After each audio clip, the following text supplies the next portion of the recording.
Welcome to the Hey Mom podcast. This show is hosted by me, Audrie, and my sister Rhoda.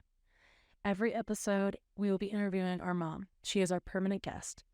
If you have a dilemma, problem, or situation you want a new perspective on, please write in and we will share it on the show.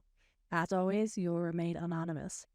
Please email us at heymompodcast121@gmail.com or DM us on our Instagram. Our handle is heymom_podcast. That's all lowercase. Thank you so much and enjoy the show.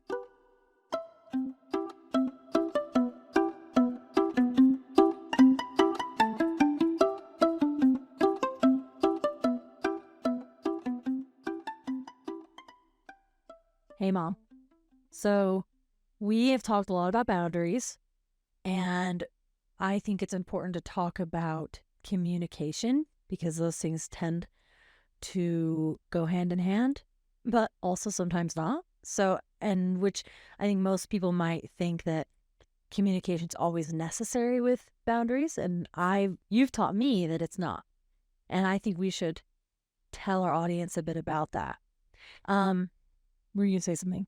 Yeah, I was just going to say that I agree with you that most people think of boundaries as a form of communication, that you can't have boundaries if you don't communicate.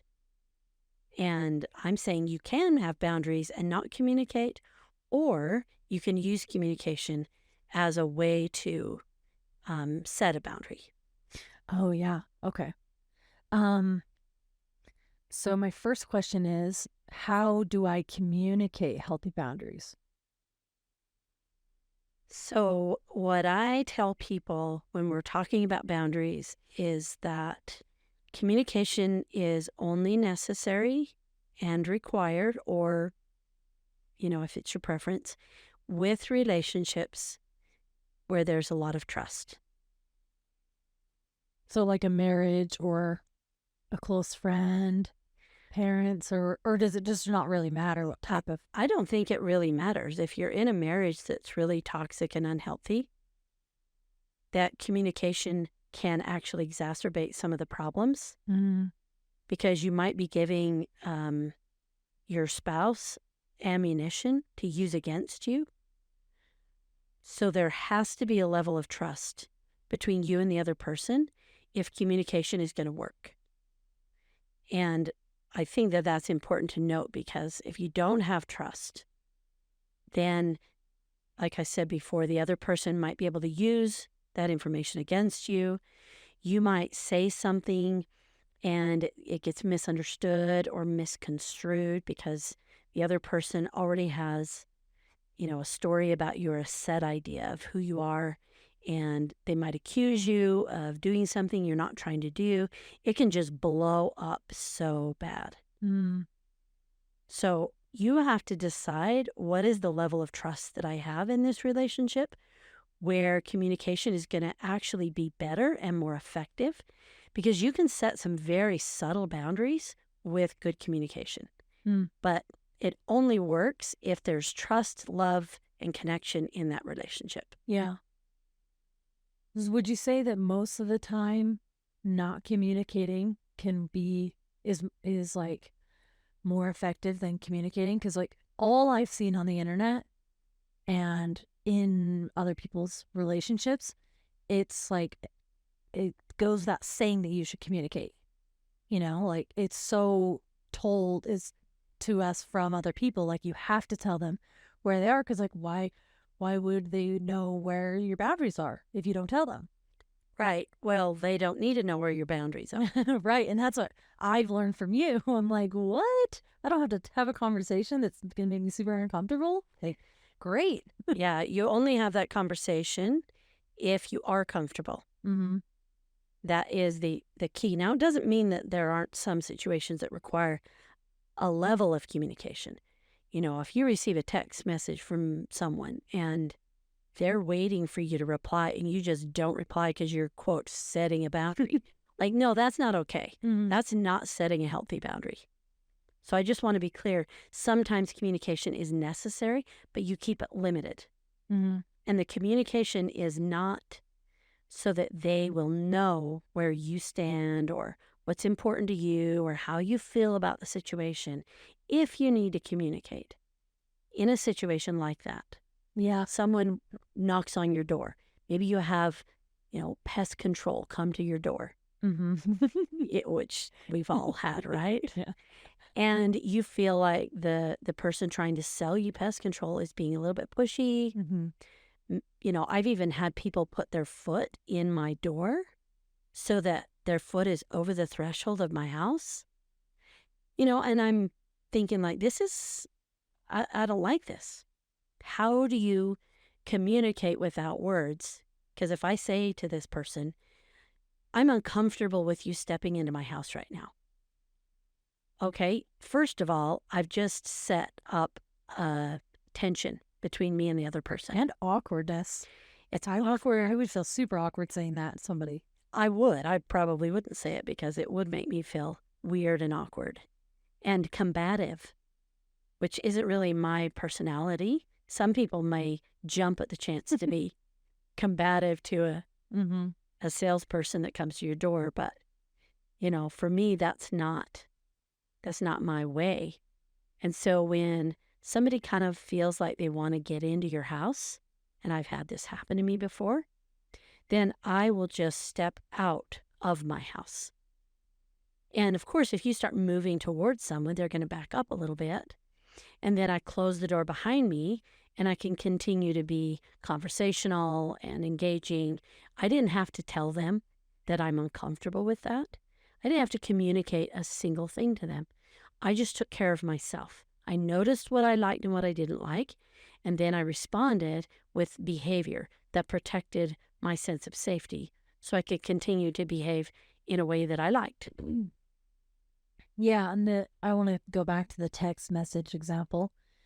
You recently taught me about in that situation not responding to the text is a form of like a lack of boundaries. Yes. It tells you being avoidant, I guess, is a lack of boundaries. And I have done that a lot. So I'm like, oh, I didn't even think about that. Because it feels kind of like you have the upper hand when you just ignore them or ghost somebody or just like don't respond. It kind of gives you this temporary like sense of power, quote unquote. But it always makes you feel, at least for me, making me feel weak.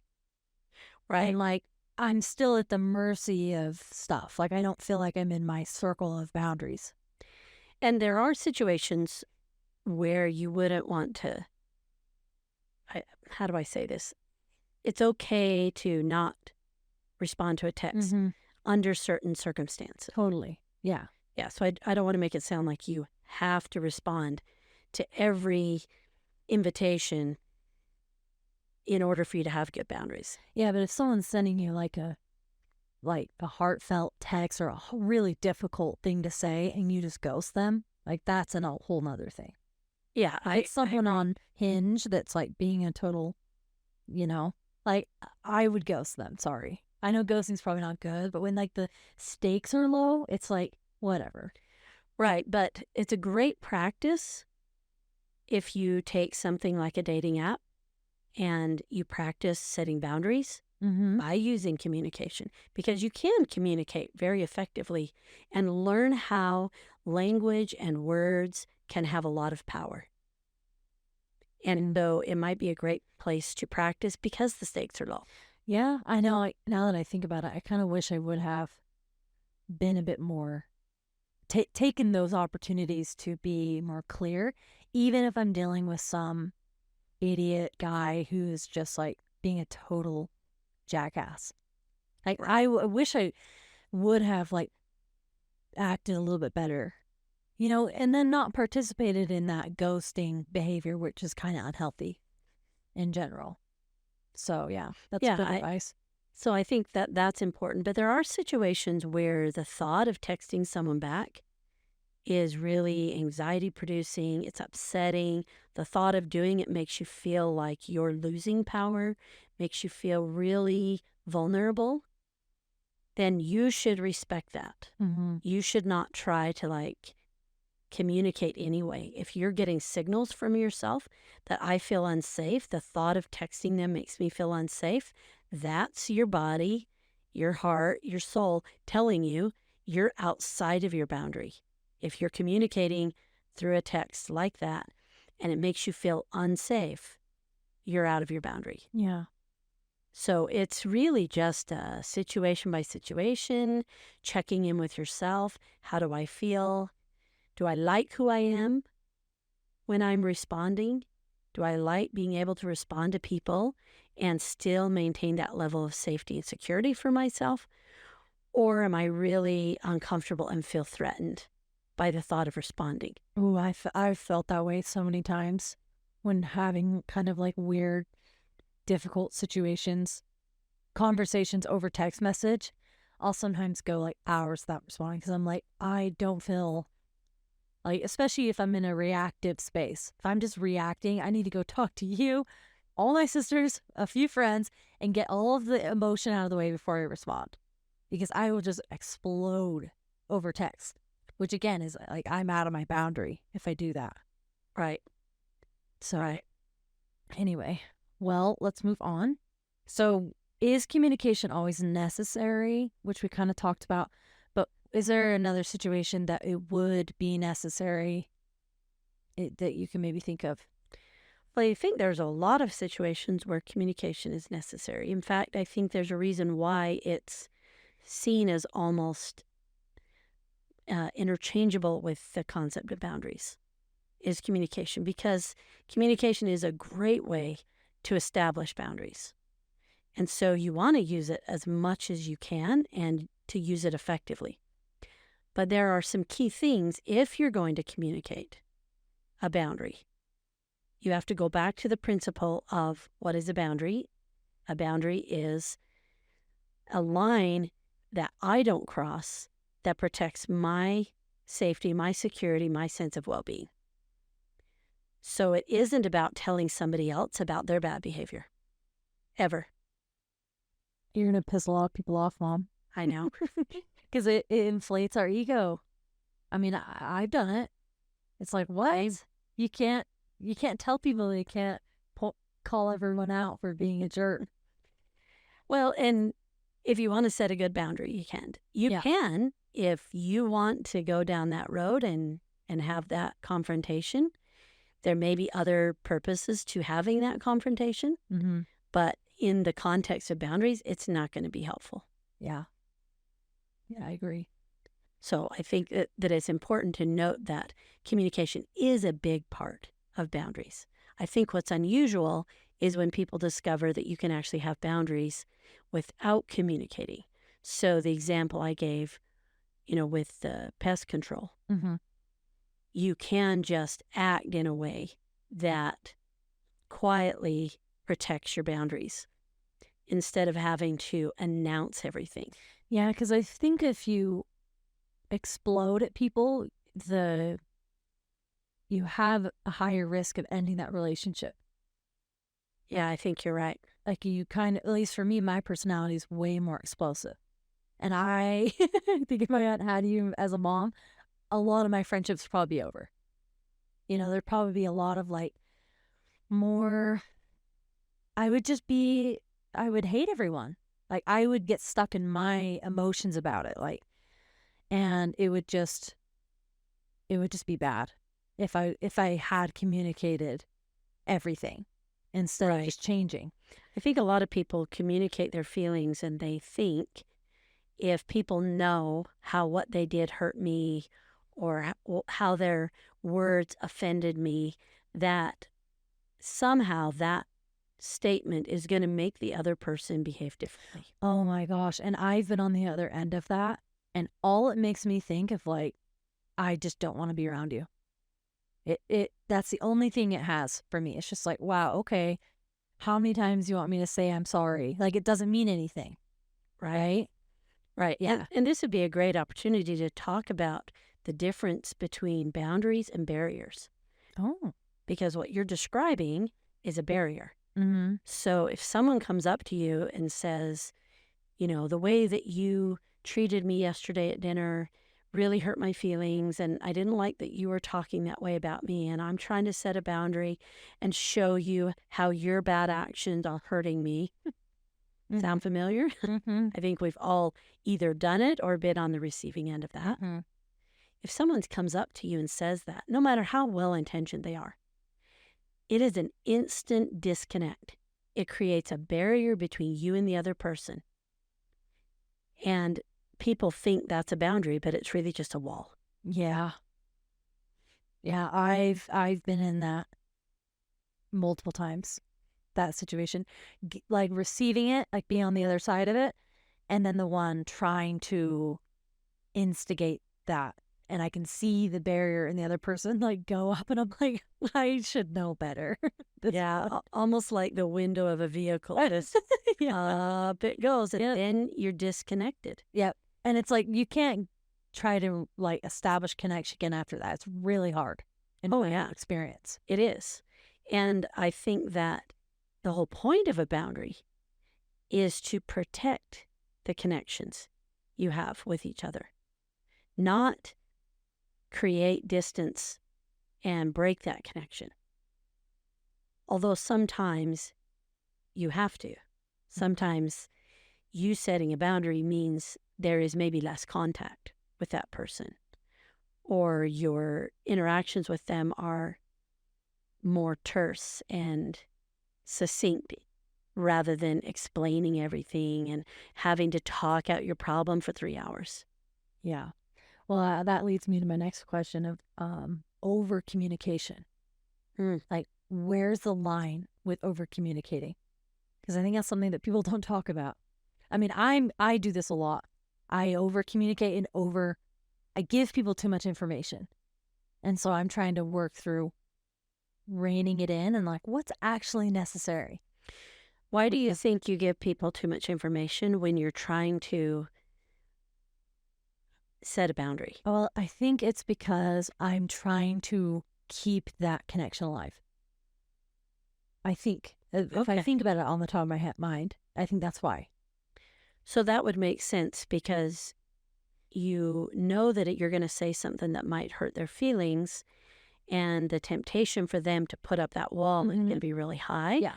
But if you just keep giving them more information and more information, maybe they'll withhold doing that, disconnecting from you, because you're rewarding them with all of this information. Yeah. I think that's why I've done it in the past. And would you say that information is reasons and excuses and all of the whys? Mm-hmm. Yeah, Okay. I would definitely say that. And I've done it with people who have not even slightly earned any of that. Even if it's like kind of personal or even filled with emotion. Like if I'm, you know, giving them too much, they have not earned this. Sometimes it's like with a coworker, and I'm like, why am I saying this to you? Like you have not earned that. Do you think you're trying to establish connection? I think so, because I have a hard time. This has turned into my issues. I want to get back to the question, but um, what was your question? I just wondered if maybe Forgot. maybe you're trying to establish connection when you Yeah. communicate with people you don't know really. Yeah, I have a hard time with people not liking me, and I hate to say that out loud, but yeah, I think that's what it really comes down to. So you over communicate so that they will like you Mm-hmm. because you're uncomfortable with people not liking you. Yeah. Oof. Yeah. Okay. But I mean, I think this is helpful because then we can understand why people over communicate. I think it's very common. I know for me, I would over communicate because of a similar thing. Like, I don't want that person to be mad at me. I don't want that person to dislike me. So I'm going to just give them information. Information's a currency, right? Everybody wants some. And the more you talk and the more you explain, the less the other person can hold against you because you're seeking out their compassion, their understanding. It's hard to be mad at someone that's sitting there crying about why they were unable to come to your party or Right. be, because their child was sick and they were up all night and they're telling you all the reasons and they're crying about it. And, and you're on the other end thinking like, why are you telling me all of this? I just asked why you didn't come. So that's an example of, I think, what you described. I think it's common. I think it's very normal. The problem is it's not really a boundary. It's like setting a boundary and then creating all these holes in it.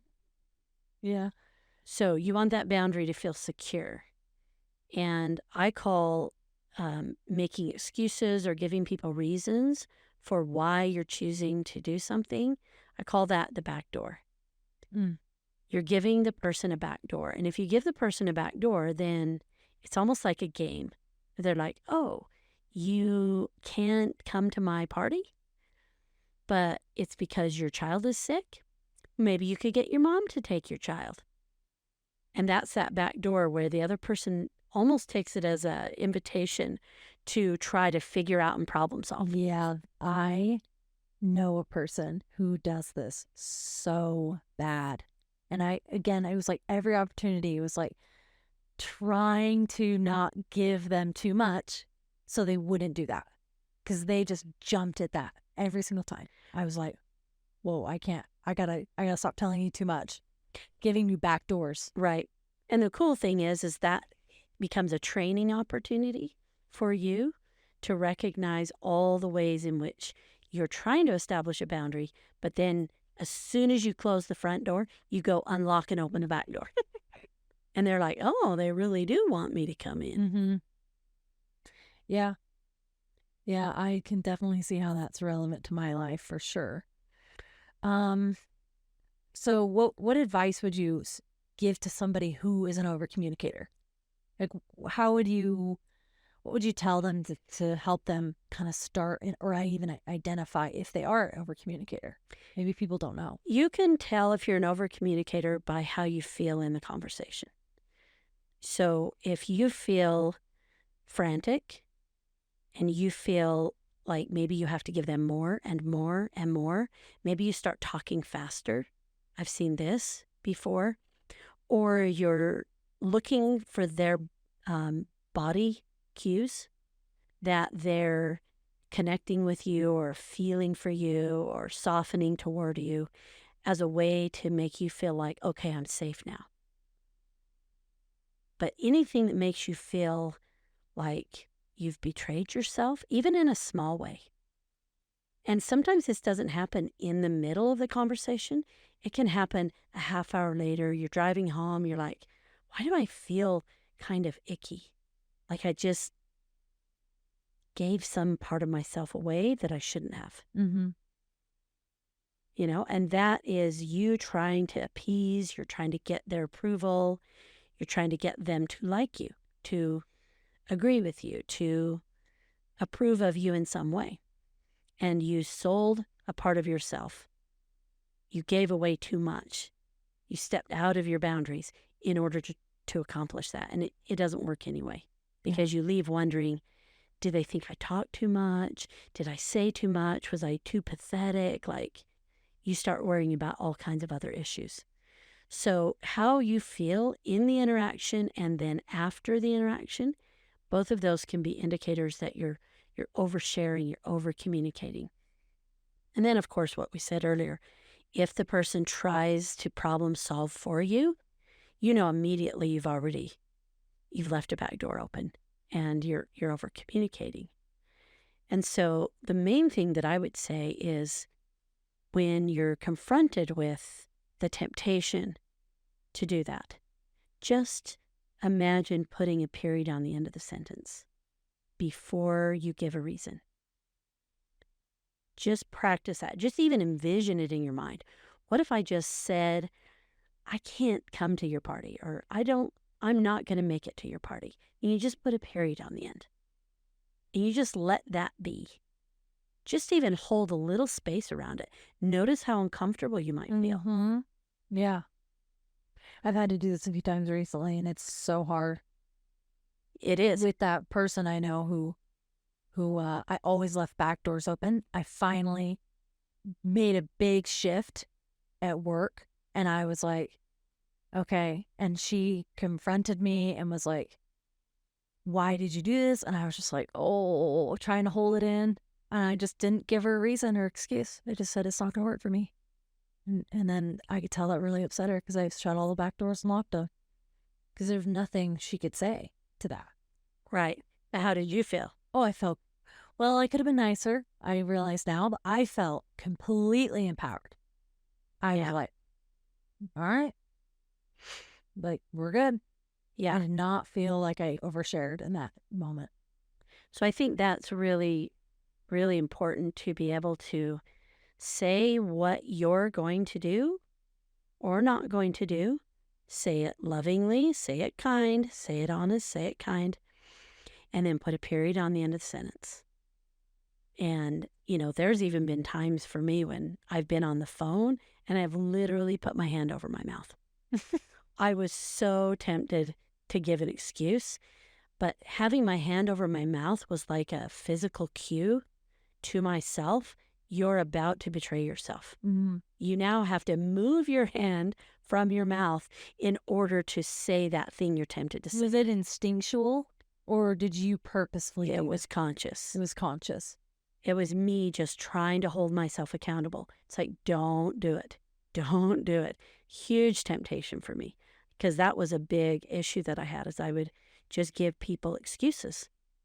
And it made me lie to people because sometimes I didn't have a reason. Yeah, I've experienced that too. It's So- almost like you want to soften the blow. Like, I can't come to the party and here's why. Don't hate me. Please like me. Please invite me to more. Like, it's like, yeah, I'm desperate not to disappoint people sometimes. Yeah.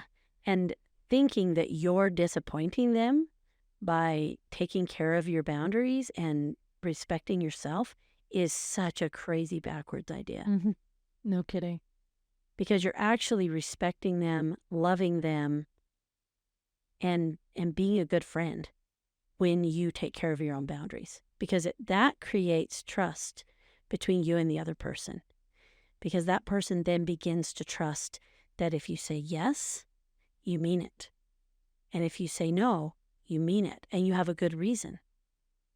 And a big thing that I noticed that it did in my relationships is it leveled up every relationship in my life when I started doing this. Because I was able to show up in those interactions in a way better place. When I said yes to someone, I came 100% present, ready to engage. I was available. I was open. I was able to be vulnerable in our interactions. I was able to really show up in a way that I wasn't able to do before because I knew I could take care of me.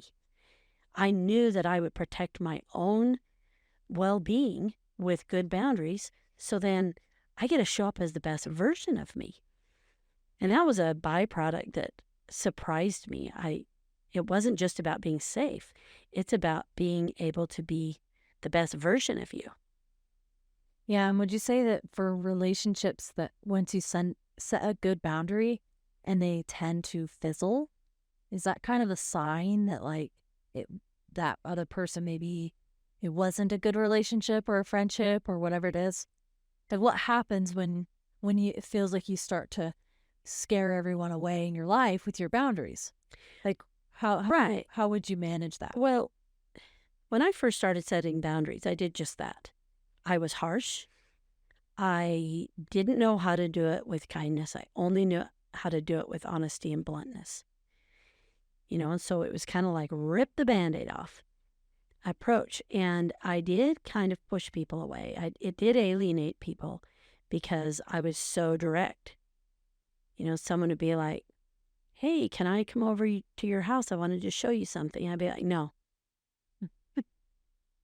And they're like, okay. I'd be like, okay, thanks. Bye. Oh, so you kind of turned into the asshole that no one wants to be around. Yeah. Oh, I see. Yep. So which is the kindness aspect. Yeah. That is super important to that equation. Yep. And also, I think there was a part of me that wanted to make a point.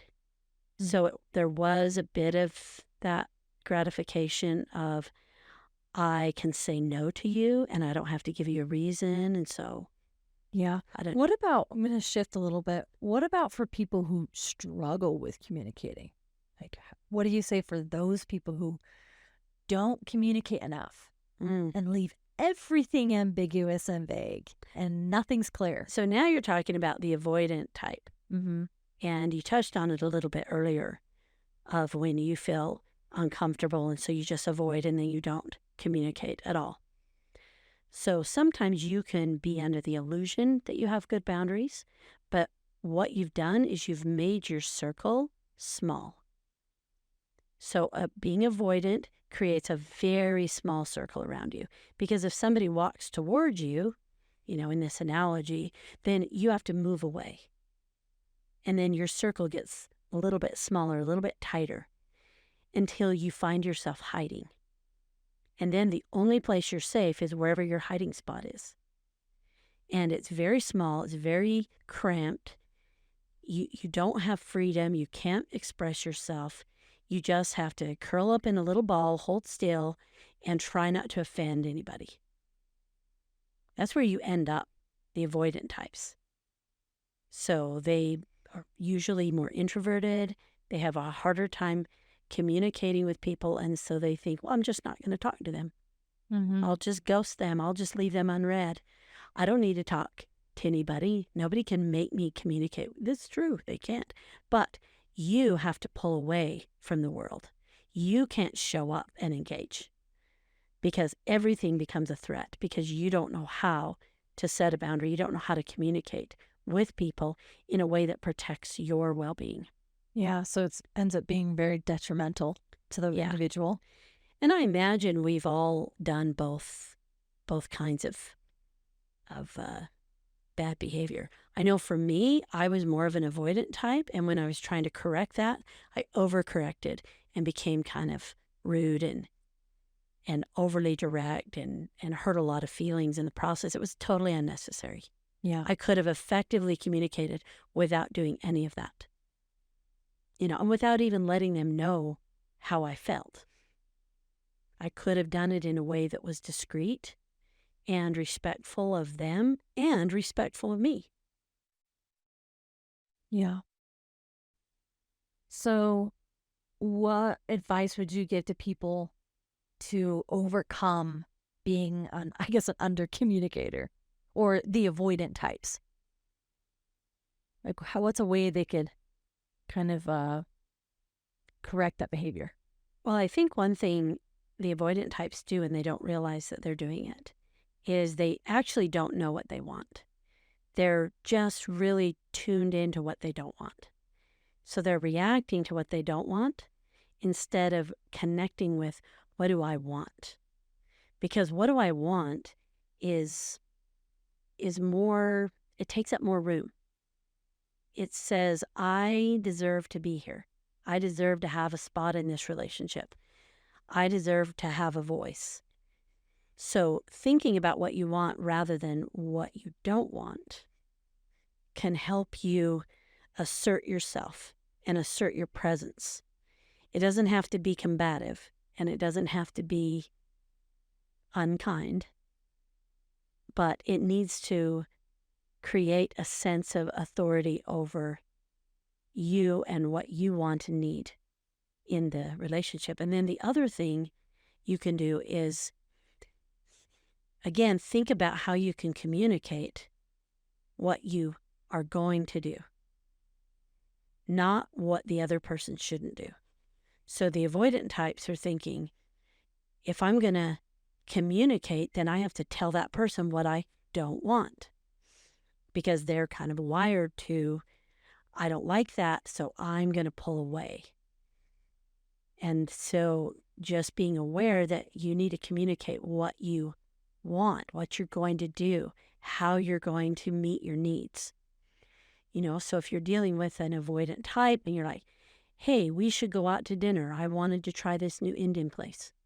And that person got heartburn last time they had Indian food and they don't want Indian food and they don't know how to tell you that they don't want Indian food. And so they say, okay,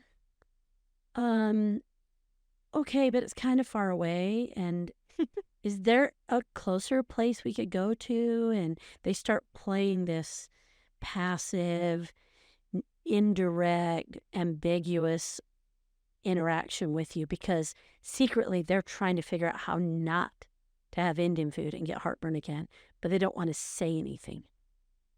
So they're just so focused on what they don't want, and they're completely out of touch with what they do want. What do they need? What is going to light them up with enthusiasm? How can they take care of their body, and what is their hunger asking for? How can they tune into that? So, what would be a response for that person stating what they do want instead? If they have a close, trusting relationship, you can get into all the details. You can say, like, oh my gosh, last time we went, my heartburn was so bad, I couldn't sleep. Can we go somewhere else? And maybe when I'm ready to try it again a little later, we can go there. Something like that. But that's only if you have a really trusting relationship. Otherwise, you might say, Indian's not doing it for me today. Can we think of a place that both of us will still want to go to? Or maybe even offer up another option. You could, but I tend to save that for trusting relationships. Okay. You want to keep your communication a lot more terse when you're dealing with someone that you feel crosses boundaries a lot. Because if you offer up another option, then that person can say something like, well, the last time I took you there, you complained the whole time. Mm-hmm. And now you're set up for an argument. But if you just keep it simple and you say, Indian's not doing it for me today, can we think of another place that we can both go to that we'll both want to eat at? Yeah. You're putting the ball back in their court. You're not giving them anything. Okay. Yeah. So it's clean. You feel protected. You're communicating very clearly. You're not doing Indian. There's no back door open. We're not doing Indian. It's not happening. And so you can see that it puts the other person in a position of accountability. They maybe say, well, I don't know, where do you want to eat then? And then you can begin the process of, well, here's some other options that I'm thinking of. Are any of those a win for you? Okay. All right. Well, I'm going to shift again to kind of a new avenue in this conversation. So with setting new boundaries in old relationships, I'm thinking strictly parents, families, like siblings, or even like an old friend who's been in your life forever. If they're really kind of old patterns, really well established there, and bad behaviors, where does someone begin to start establishing new behaviors and not throw a wrench in the system? This is tough. These are the tough ones. But again, I will go back to the basics. If you have a close, connected relationship with someone and you feel like they can handle you kind of getting into the deeper reasons that you're setting these boundaries, and you can be really honest about yourself, not honest about the other person. So, for example, if I have to set a boundary with someone and I do have a trusting relationship with them, then I may say to them, hey, I've noticed this behavior in myself. I notice that every time you call me, I want to come to your rescue. And I know that that's a codependent behavior that I'm doing, and it doesn't serve you and it doesn't serve me. And so I'm going to try really hard not to do that anymore. So sometimes when you call and I don't answer the phone, it isn't because I don't love you and I don't care about you, but I'm trying really hard to break this pattern of codependency where I get to come to your rescue and be the savior of your life. Now, if your relationship with that person couldn't handle that and they wouldn't respect you and actually love to hear that, they might be uncomfortable with it because the dynamics are going to change, but they might think, wow, that feels really good. That person is changing a bad behavior in them out of love for me too. What am I doing in this relationship? What do I need to change? So, a healthy relationship, a loving relationship, will inspire changes on both sides. What about for the many people who don't have that? Parents who will take it personal or freak out or Yeah, X, Y, and Z. this you have to play the long game. This you have to hold yourself very strongly to your principles, and that is honest and kind is hugely important when you're dealing with family. So you have to have that first. All your interactions have to be honest and kind. Number two, you will walk away from that interaction and you will feel guilty. You will take on the feelings of that other person. I hurt my mom, my dad, my sibling. They're upset that I'm choosing not to do this. They're trying to guilt me. They're trying to shame me. And you just have to remind yourself that those reactions belong to them and they have nothing to do with you. They're part of that old pattern in that relationship. And of course, they're going to try to do those things. That's what has worked in the past. So, of course, they're going to do it. And so you accept it. You don't think, why are they doing that? No, they're doing it because it's what the relationship has always been like. And it might be scaring them, like your new behavior might be freaking them out. And they're like defaulting, just like, oh, this has worked in the past. Let me just do this. And you're breaking yourself out of the cycle. It's not your job to break them out too. That's right. Even though would be nice if they could break themselves out of it with you, but it's not your job to get them out of that. Right, right. So let's say that you've been going to visit your mother every week, and you just really don't want to visit her that often. Maybe you guys end up getting in arguments when you're with each other, and you're like, I just dread going to visit her. I just dread it. Well, you're not taking care of your boundaries in a situation like that. And so you're thinking, okay, well, maybe I just see her less. So, okay, yeah, start there. But don't just disappear. You can communicate. I know I've been seeing you every week, but I'm going to change that and see you every 2 weeks now. You're going to freak her out. Mm-hmm. But you don't want to just not show up. And then when she calls you and says, hey, where have you been? And you're like, oh, I've been sick. Excuse. Yeah, because then she's like, oh, I should have come over and visited you while you were sick. And then at that point, you're just being dishonest. Right. It's like by trying to avoid it, you're literally lying. Right. Yeah. So you can tell them, I know I've been seeing you once a week, but I'm going to change that to once every 2 weeks. Or I know that when I've come over in the past, we've visited for 4 or 5 hours. Now I'm only going to come for 2 hours. And she may say, why? And if you have the kind of relationship where you can go into those details, then go for it. But you know if it's just going to lead to an argument. And you know if that person is going to appreciate and respect your wishes. And most of the time it's like, don't tell them. Yeah. Don't. What would you say if she's basically pleading with you you're trying to get into your back door? Right. What would you say? So I have had 2 responses that have really worked. And they're kind of stock answers that I use because I crafted them so that I could use them without having to think about it, because sometimes a situation like that can make you feel really reactive and every thought you've ever had in your life disappears out of your brain. And you're just wanting to just react emotionally.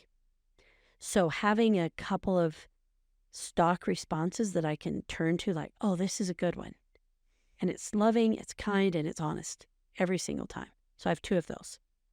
So the first one is, that's just not going to work for me. And then you can just repeat that. You don't say I'm sorry unless you are sorry. Then you can say I'm sorry. But if you're not, just say, that's just not going to work for me. But I appreciate you letting me know how you feel. yeah, they're probably going to feel a little bit upset. Now, if you have a little bit better relationship, if it's not really toxic, then this is my second answer. I know you'd really love me to come and see you more often, but when I come and visit you, I want to be able to bring my whole self. I want to bring 100% of me. And the only way that I'm able to do that is on my schedule, on this schedule that I'm proposing. And it's important to me because I love you and I value our relationship. And I don't want to bring 50% of myself to our interaction. And if I don't respect that, then I'm essentially not respecting you. And I'm not loving you. And I'm not showing up as my best self. And I want to do that.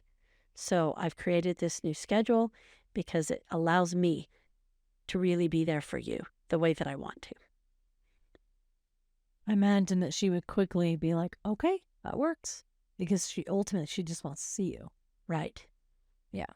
So if you have a bit better relationship, then you can use that approach. But if it's really toxic and it's been really codependent and really combative, then just being able to hold yourself to that line, like, it's just not going to work for me. And you can say that in the most loving, kind, affectionate tone that you want. It doesn't have to be cold. Does that response work well over text? Yes. Okay, because you can't really have inflection in your voice when saying, Yeah. because I can see how that response would come off a little like Harsh. Yeah, a little harsh, maybe not. I don't know. Well, in a text message, you can add you can add an emoji, which does a lot for creating context and intonations that you don't get when you don't have the sound of a person's voice. And I'm sure everybody who texts understands the importance of an emoji and punctuation and how that changes our understanding of what's being actually communicated. But you can also preface it with, generic language. Hi, how are you? Thank you for the text that I got last night inviting me to come and see you tomorrow. Things like that, where you're showing respect to the other person's invitation. Unfortunately, It's not going to work for me. Yep. Okay. And you can say unfortunately because that's different than I'm sorry. Unfortunately could mean, unfortunately, we don't have the kind of relationship that I would like.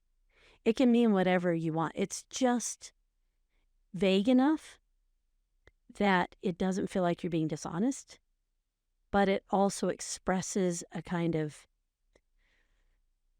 I still care about you, and I'm not doing this because I dislike you.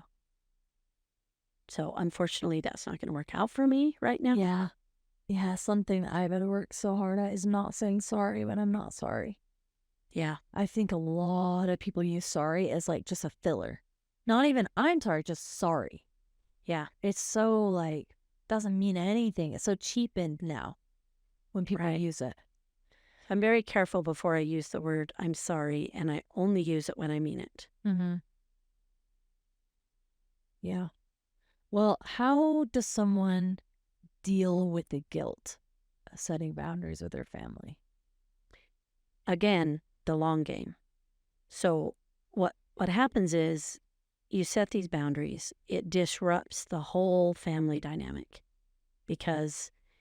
or friendship dynamic, whatever the situation is, because you have this old established way of doing things and suddenly you have disrupted it. In the short term, the person might feel betrayed. They might feel angry, hurt. They might withdraw.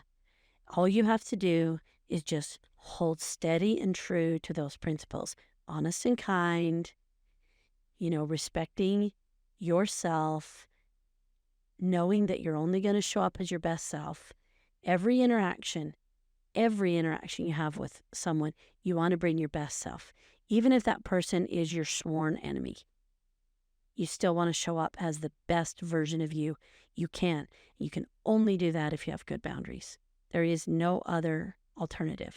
So you're holding yourself to that standard. Over time, you continue to show up for people. It may not be on their terms, and they may not like that. You still come to Thanksgiving dinner and you are 100% there. You are your best self because you wanted to come, or you accept that invitation and you do it, or you agree to do something because you want to, because you actually are interested in doing it. And maybe you're interested in connecting with that person. And that's the only thing that is getting you to do it. But you still want to. After a while, especially if you're not angry and blaming and pointing fingers and telling other people what they can and can't do regarding you, over time, people will realize they can trust you.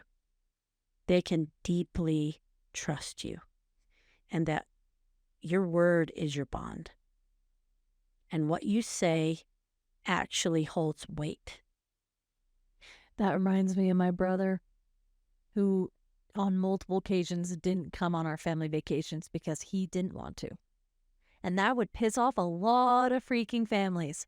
Like, they would all take, like, what? Like, you're not coming on your family vacation? Like, How what's wrong could with you?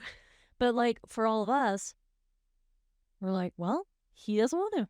Like, of course we want him there, and I'm going to tell him that. Hey, we really missed you. We really wanted you there, but it's not like you should have been there. It's more like, I want you to know how much your presence affected my trip, or like your lack of presence.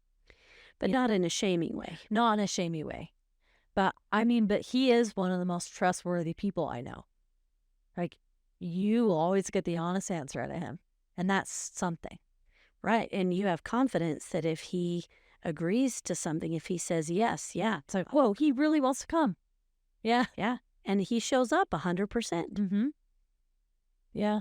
And it's very powerful and it's very rewarding to have that in a relationship. So if you're in it for the long game, if you can hold your ground and know that you're only feeling guilty because of an old pattern in your relationship where guilt got you to do things that you didn't want to do, where shame was used to get you to break your own boundaries to meet another person's need.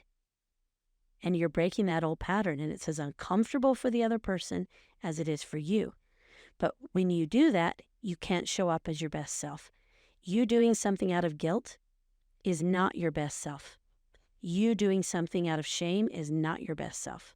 You're going to come resentful. You're going to show up as uninterested, indifferent, rude, all sorts of things because you felt coerced into doing something you didn't want to do. You broke your own boundaries, and now you're angry at yourself, and you're projecting that anger onto the other person. So acknowledge that you're going to feel some guilt because that's been the pattern for so long. You just accept this guilt will pass, and I'm holding myself to a higher standard. And over time, people will come to see that, and they will value that, and then this old way of doing things can fall away. So the guilt is temporary. Yes. Is what in your experience. Have you experienced that? Oh my goodness, have I experienced it. I have been writhing in agony with the guilt that I felt at setting a boundary. And the other person, I have no idea if they were even upset. I was the upset one. I was the one who couldn't handle it. And I realized that I had been using guilt to get other people's approval. If I do something out of guilt, then the other person approves of me. And so it's like this really negative reciprocal relationship where I get shamed and then I behave in a certain way and then I get a pat on the back because the shame worked. Like it's very unhealthy. Yeah. So you do have to go through your own personal process, but it isn't about the other person. How the other person feels. Let's say you had to tell your sister something, and you know she's going to be upset. You're breaking this old pattern, and she's crying, and you're feeling tremendous guilt. You have to remind yourself that her emotions are hers. And you didn't make her do anything. No. Any more than she made you feel guilty. If you give her that power, oh, she made me feel guilty, then you're already out of your boundaries. Nobody can make you do, feel, say, think anything if you have boundaries. And so you acknowledge those are her feelings. I respect them. She's upset. She has a right to be upset. I'm breaking this old pattern. And if the roles were reversed, I'd probably be upset too. So I accept, I acknowledge it, but I don't let it change my behavior. And now I got to go home and sit with my uncomfortable feelings of guilt, and I got to work through what's going on there privately. Okay. Yeah, that's a good answer.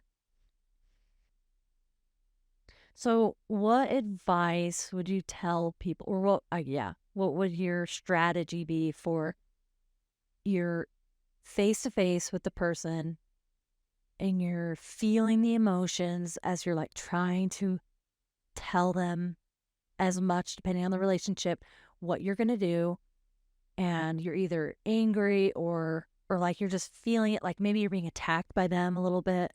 What do you say to people who are maybe dealing in or in that situation? Like what can they tell themselves to kind of ground them in a hot situation like that? Okay, first things first, if you've got yourself there, you violated a boundary way before. Mm. So you just acknowledge, oh, okay, I got myself into this situation. So it's nobody else's fault. We don't do any blaming. And then in that moment, you may have to say something like, I'm going to need to remove myself until I calm down and sort out what's going on within me. And we can maybe pick up this conversation tomorrow morning after I've had a chance to cool off, or whatever you decide in that moment is what's required for you to get some composure and get clear on what actually happened. Where did you violate your own boundaries that led you to this hot situation? Yeah, because especially if you're angry, you're already outside. That's an indicator that you're outside your boundaries, right? Yep. Exactly. Is that true with all of the emotion? Like whether if you're feeling like a sad, or like if you start crying, or is that true with any of those emotions? No, the only emotions that are indicators of a breach of your boundaries is irritation and resentment, annoyance even a little bit, and anger. So, and all of the variations of that. Mm-hmm. Okay. So if it's a low-level violation, you're going to feel irritated. So if your son calls you and says, hey, Mom, I need you to come and pick me up from my friend's house, and you just, got in the car to go out to dinner, you're going to feel irritated if you don't have good boundaries. But if you already know, well, I'm not going to do anything that I don't want to do, that doesn't feel true to me, then you know that he's going to have to figure out a different solution because you're on your way to dinner. Good luck with that, kiddo. Or if you're thinking like, oh, he's too young, I don't want to just leave him, like I want to go pick him up, then you're acknowledging it's for me. It's so that I know my child is safe and sound and home, and not trying to figure out a ride when he's, 9 years old. So you're just deciding, but you own the choice you made. You can't be irritated with him if you're making the choice and you're doing it because you want to. But you have to just be very conscious about it. So irritation is like a low-level boundary. Irritation, annoyance, that sort of thing. Anger, straight up anger, is very much you're so far out of your boundary that you're in a danger zone, and your whole body is telling you, you need to take care of this. It's an emergency. And that's why I say you've broken your boundaries way before if it's at the anger level. Now, there are exceptions to that. I don't want to make it sound like this is always the case. There are people who can just cross the line and attack you. If you're dealing with a violent person, Again, though, you can look backwards and say, how did I get here? And what can I do in the future so that I don't find myself in this place of anger? And then resentment is when you've had so many of those anger outbursts, everything has built up. And then resentment is like this constant throb of dissatisfaction and anger that you have violated your boundaries so much that there's almost no recovery. Like when you are at the resentment level, your relationships are in trouble. And that is a good stopping place because we can talk about resentment in another episode because that is a whole episode worthy topic right there. So, All right. thank you so much, Mom. That was really good.